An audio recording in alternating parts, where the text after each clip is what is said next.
切り抜刀斎。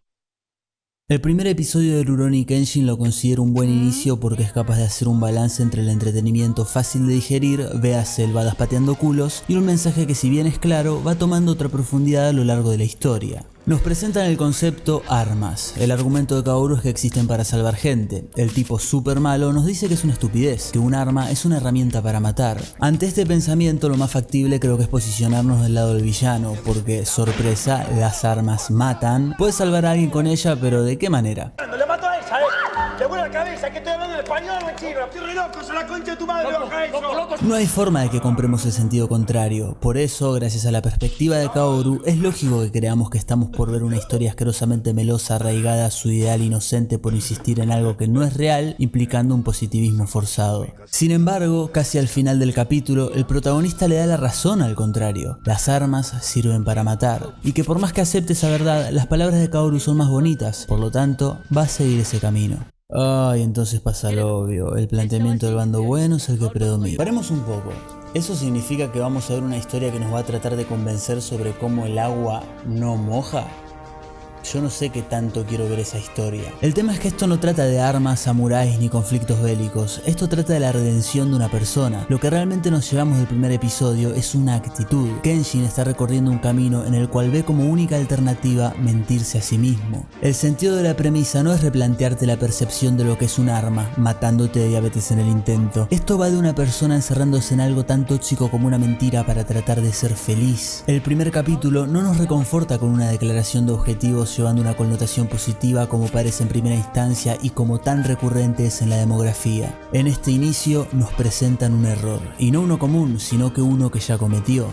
El inocente pensamiento de Kaoru al cual se arraiga Kenshin no es nada nuevo para él, porque es el principio del estilo Hiten Mitsurugi, es el proverbio que acompaña la disciplina la cual quiso poner en práctica al irse de la montaña, cosa que se le advirtió no hacer. Esa terquedad es la que lo bautizó como estúpido alumno. Igual es entendible puesto que en su momento era un chico innato. Sin embargo, esta vez no habrá un simple tropiezo debido a la ignorancia, sino que un bucle de obstinación por ser un cabeza de termo. Evadirse es llenar de fuerza una realidad que eventualmente lo golpeará, y si bien siente ese rigor en cada uno de los enemigos que enfrenta, el verdadero golpe lo sufriría en Kyoto, ya que no solo le pega de frente su realidad, sino que directamente su pasado. Pero antes de hablar de uno de los mejores arcos que dio la demografía, primero tenemos que hablar sobre directamente una de las mejores obras que dio el medio. Si la serie es la interrogante, el OVA Remembranzas es la respuesta. Acá es donde se nos muestra el pasado de Kenshin como Hitokiri Battosai, quien entre tantos guerreros mata a un hombre prometido. Antes de morir, este lo corta con un odio tan fuerte que la herida promete no cerrar hasta que se venga a quien la hizo. Tomoe, quien se iba a casar con el asesinado, intenta hacerlo acercándose a Kenshin, sin embargo termina amándolo tras un proceso catártico. Al final ella muere dejándonos, para mí, uno de los momentos más abstractos y menos cuestionados del medio, lo cual es raro porque tiene mucho para diseccionar. A ver, si vamos a desmenuzar este momento tan clave para la vida del samurái, me siento obligado a desmenuzar directamente todo el OVA. Lo que hace el OVA es justificar el medio en su máxima expresión. Abarca muchísimas formas de comunicación y algunas únicamente propias del formato anime. Utiliza tanto los lugares como las actividades de un granjero para hablarnos del drama humano. Usa esa cosa,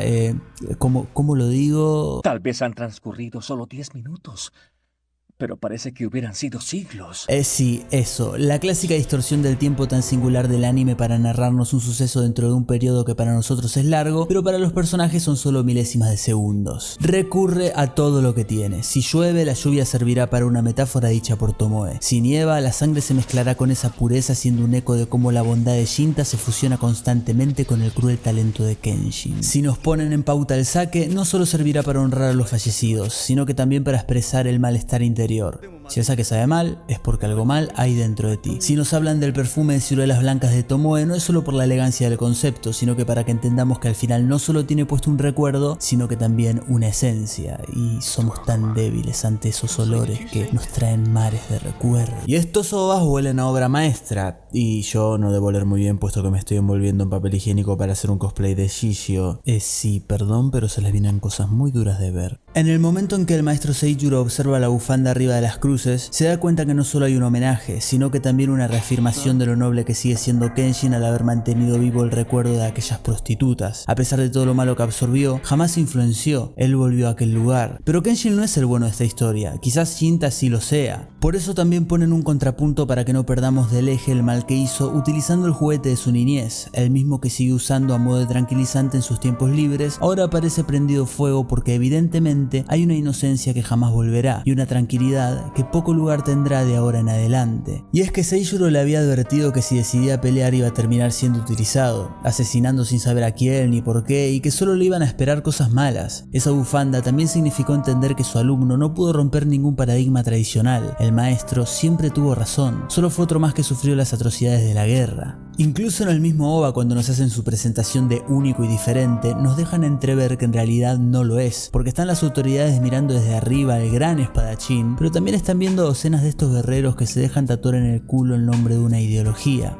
La manipulación que predijo Seijuro llegó al instante y ni se había dado cuenta. Él creía que estaba en un campo de entrenamiento, pero en realidad estuvo en una góndola de productos esperando por su comprador. En el primer capítulo no tuvimos una declaración de intenciones positivas, y la intención que tuvo en el pasado no pudo llevarla a nada. Y es que al fin y al cabo, sí, las armas sirven para matar gente. Si no, preguntémosle a...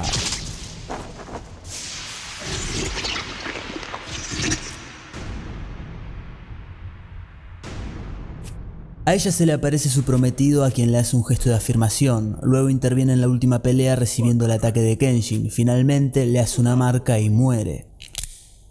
Este es el momento más abstracto del OVA, puesto que deja un eco rotundo sobre los sentimientos de Tomoe. ¿Qué es lo que le afirmó a su prometido? ¿Qué sintió por Kenshin? ¿Por qué intervino de esa manera? ¿Por qué su última acción es cortarle la cara? Bueno, que la libre interpretación hable. Siento que el prometido le ofrece ir con él al darle una flor manchada con sangre, expresando amor y muerte. La muerte es la única forma en la que Tomoe puede estar con él. Por eso, tras un énfasis en sus gestos, que parecen indicar que está decidiendo algo, termina aceptando el precio. Interviene puramente para matarse, mas no así para proteger a Kenshin, y cuando le corta el rostro, se despide pidiendo perdón abriéndonos dos interrogantes. ¿Se termina disculpando con Kenshin por haber elegido ir con su prometido? ¿O se disculpa con su prometido por haberse enamorado de Kenshin y no haber llegado a asesinarlo al final? La marca puede significar que no llegó a ocasionarle el daño que quiso por su evidente estado agónico, o, siguiendo con el pesimismo, puede representar una perpetuación con su marido transformándose en lo mismo que él, una cicatriz, dejando a Kenshin como un contenedor triste que siempre llevará a la mujer que ama en su rostro, amando a otro. Aunque podemos ser más positivos y creer que ella lo corta para transformarse en una cicatriz permanente a modo de siempre voy a estar con Kenshin. Está claro que lo amó y que lo odió, pero nada parece exclusivo. El proverbio decía que la herida iba a dejar de sangrar cuando el damnificado haga justicia. A partir de acá no sangra más. Así que tenemos que suponer que ella de alguna manera se vengó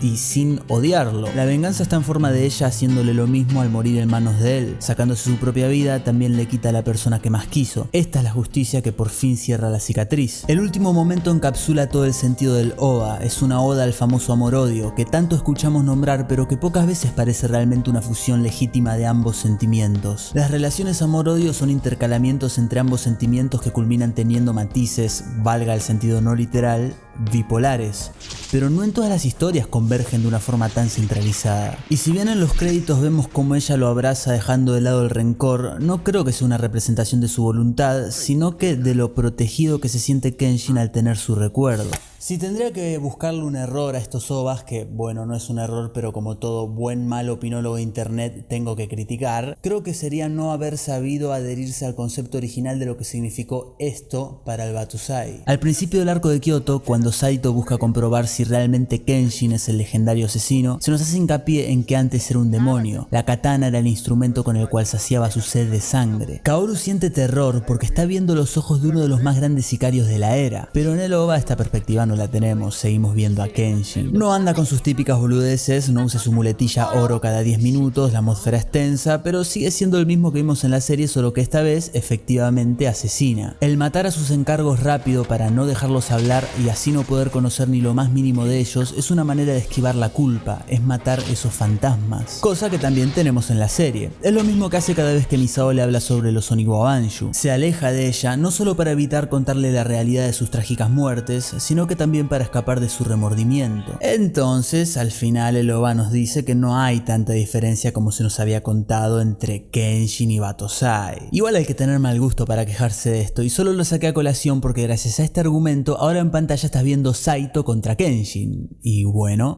Kyoto.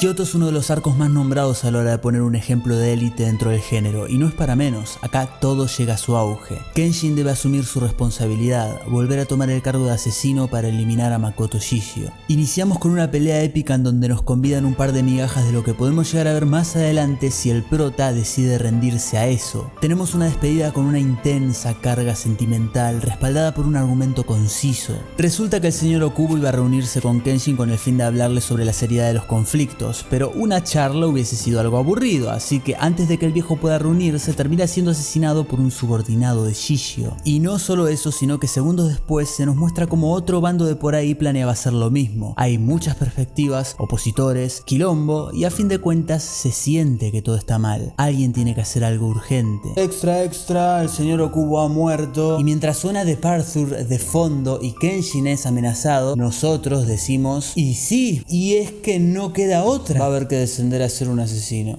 Esa degradación personal a la que se está por someter es tratada lentamente. De repente lo tenemos rechazando el ir en barco y saliendo de Tokio a pie mientras nota como genuinamente dejó algo atrás. Un pueblo en donde lo conocían y no lo discriminaban. Ahora es todo diferente. El simple hecho de llevar una espada hace que la gente sienta miedo como si ya fuese el Hitokiri Battosai. Esta no es una transformación que nacerá espontáneamente cuando mate a alguien, sino que una lenta metamorfosis que empezó cuando se planteó volver a asesinar, por más pasiva que esté siendo su actitud. Igual no todo es oscuridad en la vida del espadachín escrito por el pedófilo confeso. Me gusta cómo a pesar de sumergirse en toda la basura de su pasado, las circunstancias le siguen regalando personas que lo acompañan, ya que a fin del día es un buen tipo. Es como un aviso constante sobre su verdadera naturaleza que él no ve por creer que su verdadero yo es el Battosai. La misma Misao le dice exactamente lo que le dijo Kaoru, que no importaba quién había sido en el pasado. Esto Kenshin no lo escucha en Tokio, sino que una vez llegado a Kyoto, la ciudad en donde esperaba encontrarse de todo menos alguien que lo entienda, y de la misma manera también lo consolidan las personas que dejó, justificando por qué tienen que irlo a buscar, y no quedándose con la clásica de bueno, estamos dentro de un shonen, así que tenemos que seguir a nuestro amigo por el poder del compañerismo, ¿no? No. Todos están tristes por lo que supone una despedida, pero también cargan con algo personal que los impulsa. Sanosuke está triste porque en el primer capítulo que apareció le dijo que no lo iba a dejar ir a ningún lado hasta poder vencerlo. Le chupó un huevo y se fue. Además tiene que ir a Kyoto para saldar la humillación que le hizo Saito cuando lo usó de bolsa de boxeo. Megumi, el personaje más interesante de la obra por supuesto, está triste porque no se despidió de ella en persona, como si lo hizo con Kaoru, quien está triste por eso mismo, ya que le afectó más. No tiene fuerzas para nada, no quiere ir a ningún lado, hasta que Megumi le hace entender que el que se haya despedido de ella significa mucho. Ellos, al igual que Kenshin, están apañados por una escritura firme que los obliga a ir a Kyoto, menos a Megumi, que se quedó porque es un arco muy bueno como para que esté. El autor matiza hasta lo que nuestro sentido común puede rellenar. Nadie se iba a quejar si no se centraba en explicar los sentimientos de los personajes. Estaba claro que tenían que ir a Kyoto por Kenshin porque lo quieren y listo. Pero Pederasta-sama no utiliza a los secundarios como entidad colectiva a función de masajearle el culo al protagonista. Ellos no son acompañantes, son personajes. Y cuando por fin llegan con Kenshin, quien está convenciendo a su maestro de enseñarle lo último del estilo Hiten Mitsurugi, no hay exaltaciones exageradas ni recursos románticos empalagosos. Solo hay una sorpresa, silencio, sobriedad y un no saber si estar feliz por verla, estar triste por entender que ahora corre peligro, o porque sabe que verá lo peor de él. Creo que llegó el momento de hablar del gran enemigo de Kenshin. Y no hablo de Makoto Shishio, porque ese puede esperar, ¿no? Estoy hablando de algo más íntimo, estoy hablando de su soberbia. Kenshin Himura es un tipo arrogante. El mismo Hiko Seishiro se lo dice en un contexto cómico, haciéndolo parecer un gaje sarcástico, puesto que él es quien muestra una constante soberbia carismática. Pero a medida que pasa la historia, uno puede notar que es real. Kenshin sustancialmente es alguien arrogante. En la pelea contra Oshi, utiliza los estantes y libros para pelear contra él. Dice que no vale la pena usar su katana debido a que ya no es el mismo líder que se preocupaba por sus compañeros al estar cegado por la ira. Si bien parece haber un mensaje directo sobre cómo los los libros son más fuertes que las armas y cómo hay personas con las que no vale la pena luchar, esto cae en el momento en que Aoshi demuestra ser más fuerte obligándolo a desenvainar. Kenshin al principio del encuentro no transmite su ideal, sino que su soberbia. Creo que hubiese sido buena opción que se negase a pelear para ratificar sus creencias y hacerle saber al contrario que lo rechaza por sus principios. Cesar por lo que uno siente es respetable, sin embargo, al decidir luchar pero a medias, lo subestimó. Y eso es una manera de denigrar, es entender que el otro no importa y que él es quien decidirá todo. Este es un problema porque tarde o temprano te terminas chocando con la realidad de que no sos para tanto, y esa realidad le vino en forma de Sojiro. Lo que plantea el chico es, si el mundo se mueve como decís, si defendés a los débiles, ¿por qué esa noche donde me intentaron asesinar no me protegiste? Una interrogante que acorrala a Kenshin a tal punto de obligarlo a responder una estupidez egoísta. No te protegí porque no te crucé. Y después le empieza a decir el discurso romántico. Pero la respuesta final fue una porquería porque le pone límites muy cortos a su ideal. No es una verdad colectiva como él estableció, ni cómo se mueve el mundo, sino que algo que nace y muere con su presencia.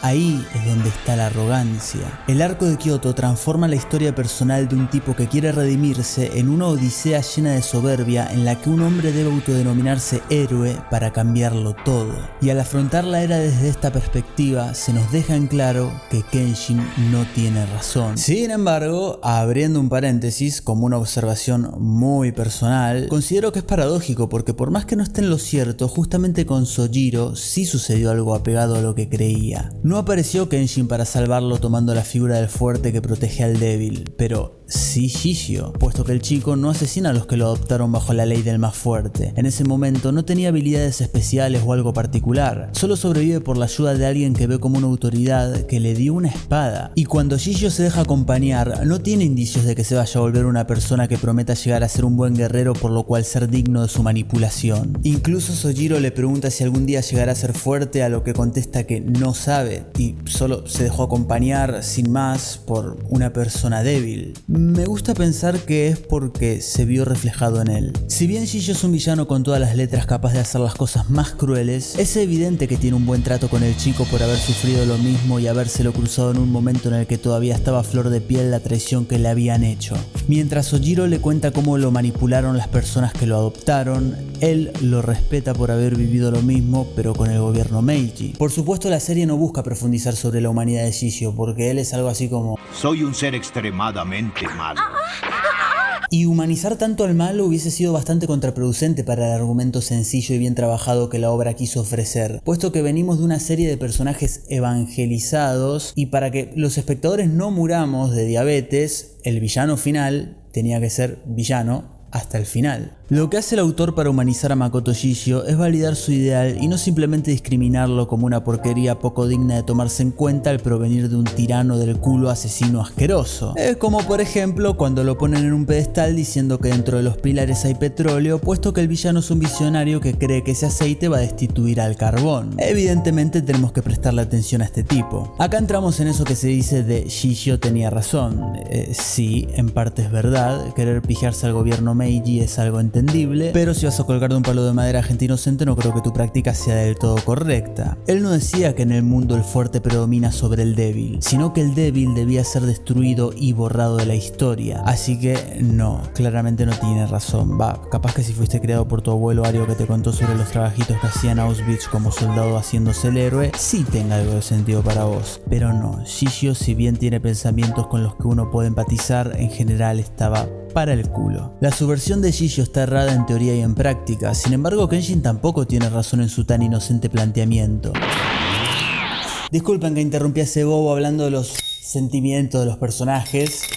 Estaba practicando una nueva técnica, el Ineiku Desai Injunta Untaya. Ustedes habrán pensado que solo fue un movimiento simple, ¿no? Algo sencillo, pero en realidad era una técnica secreta. Y eso me gusta de Kenshin. Hay que hablar de las peleas. Me encanta cómo se la vive. Los chabones te pueden mostrar una simple estocada hecha con una técnica similar a la del pool, pero te la venden como la cosa más épica jamás creada. Acá desenvainar al mismo tiempo que se corta no es desenvainar al mismo tiempo que se corta, es una técnica secreta. Y si la haces agregándole a la fórmula un simple paso con el pie izquierdo, se transformará en una técnica 3 veces más devastadora. Porque hay voluntad de generar emociones a pesar de todo. Miren, antes odiaba esto porque sentía que me estaban vendiendo humo, pero supe valorarlo y entender que ante una animación limitada y al estar bastante apegado al realismo no teniendo códigos de energía como el chakra, ki o cualquier estúpido término que quieras utilizar, elementos que nutren al espectáculo, algo había que hacer. ¿Qué tan interesantes se pueden hacer peleas de armas blancas teniendo una animación tan limitada? Es esta intensidad puesta en cada fundamento las que nos brinda épica. Son explicaciones poco verosímiles, inocentes y que por momentos dan ternura, ya que... Oh, Sanosuke aprendió a hacer polvo las piedras con un puñetazo y la técnica consiste en dar 2 golpes, pero el segundo tiene que ser súper rápido porque así... Pero, ¿qué es exactamente lo que está haciendo? Pero la verdad no me interesa lo que está haciendo porque resulta que la técnica se la enseñó un monje y resulta que ese amable hombre era uno de los discípulos de Jisho y resulta que lleva consigo una historia pesimista que lo hizo desistir de todo menos de su fe y resulta que teniendo estas capas de argumentos una simple habilidad poco legible no me va a cagar nada. Pero al fin y al cabo son peleas, son batallas, son peleitas, son puños, katanas, están bien estructuradas. Ouch. Me duele. ¿Qué pasa? Debe ser la lepra.